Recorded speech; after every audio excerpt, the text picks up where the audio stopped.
Radio, radio, Sologne, libre, libre. Bonjour. Aujourd'hui, nous allons parler généalogie. Enfin, à la façon de Jérôme.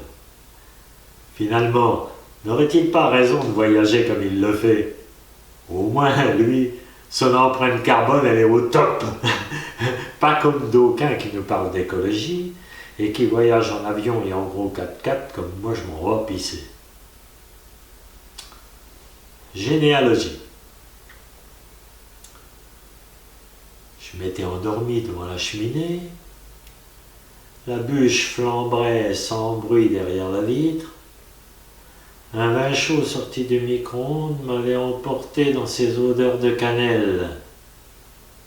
L'arbre généalogique de Monsieur Gogol, mon arbre, avait glissé sur mes genoux. J'étais parti par les champs et les labours, accroui sur les bords du Cosson. Peut-être y rencontrais-je Martin, Pierre, Étienne, Sylvain, Michel. J'ai marché dans les bois, longé le mur de Chambord. C'est là qu'ils avaient passé leur vie, la fourche à l'épaule et la bêche à la main. Leurs compagnes, Anne et Glantine, Marie, Catherine, traillaient les vaches, soignaient les cochons, allaient chercher l'eau, suivis d'une ribambelle de gosses en sabio. Tous saluaient bien bas leur maître, nous te maître, en retournant dans leur locature, s'occuper de la vache, du cochon, des poules et du jardin. Ils sont venus à ma rencontre. Là le dernier, manquait plus que toi. Un seul m'était familier, un garçon de café au long tablier noir, content de sa première semaine de congé, payé par le patron. Oui les gars, par le patron. Un militaire, tout en bleu et képi rouge, les larmes aux yeux le regardaient. Il découvrait son fils. Un autre, Sylvain, racontait les Prussiens à Blois.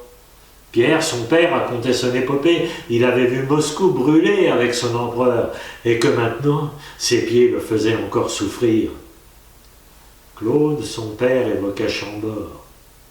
Lui, valet d'écurie, en racontait une belle. Il connaissait tous les recoins garnis de paille accueillante et où, nom de Dieu, nom de Dieu. Louis, avec Henri IV, avait élevé des poules, et ça se vendait bien.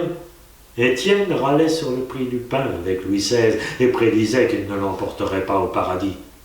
Louis, son fils, avait vu fonctionner la guillotine, mais après, pour le pain, ce n'était pas mieux. Bon Dieu de misère, toujours aussi dur de le gagner à crottiller la terre. Michel aussi connaissait les recoins de Chambord. Valet d'Henri III, eh bien, les petits marquis parfumés, même nous, fallait ne jamais leur tourner le dos, si vous voyez ce que je veux dire. À l'écarté, marchaient 3 chapeaux emplumés, bien en peine dans cette terre labourée, embarrassés de leurs rapières qui leur battaient les mollets et les rubans qui s'accrochaient aux épines. Nous demandions ce qu'ils faisaient là. Les chuchotements allaient bon train, et il paraît qu'André, lui, savait, mais il refusait de parler. Nous étions maintenant arrivés dans un endroit où était dressée une grande table. « Bienvenue à tous, installez-vous. Jérôme, dernier de notre lignée, viens à côté de moi. Moi, c'est Michel, le premier, enfin. Les autres d'avant se sont perdus dans ma mémoire. Dis-moi, Jérôme, comment se nomme ton roi? Tu n'as pas travaillé la terre comme ceux qui sont autour de nous? Roules-tu carrosse comme moi? Oui. Mon roi, c'est François de Hollande. J'en suis le pensionné. Et mes 6 chevaux sont restés à l'orée du bois. Il eut un sifflement d'admiration. Son roi, lui, était aussi François, le premier du nom, et seulement 4 chevaux tiraient son carrosse. Mais il était sieur de Trumeau, intime et serviteur de son roi. Son fils et le fils de son fils le sont aussi. Mais la crise sous Louis XIV avait ruiné bien des citoyens de la classe moyenne, et depuis les descendants ont retourné la terre des autres, mariés à des filles de ferme. Mais nous n'avions jamais quitté notre Sologne. Nous lui posions beaucoup de questions sur Romorantin avec le roi François. Il nous parla de Claudine, son épouse, de la nuit au carroir doré, des fêtes dans le parc de la Saudre, des feux d'artifice, du bon Pantagruel.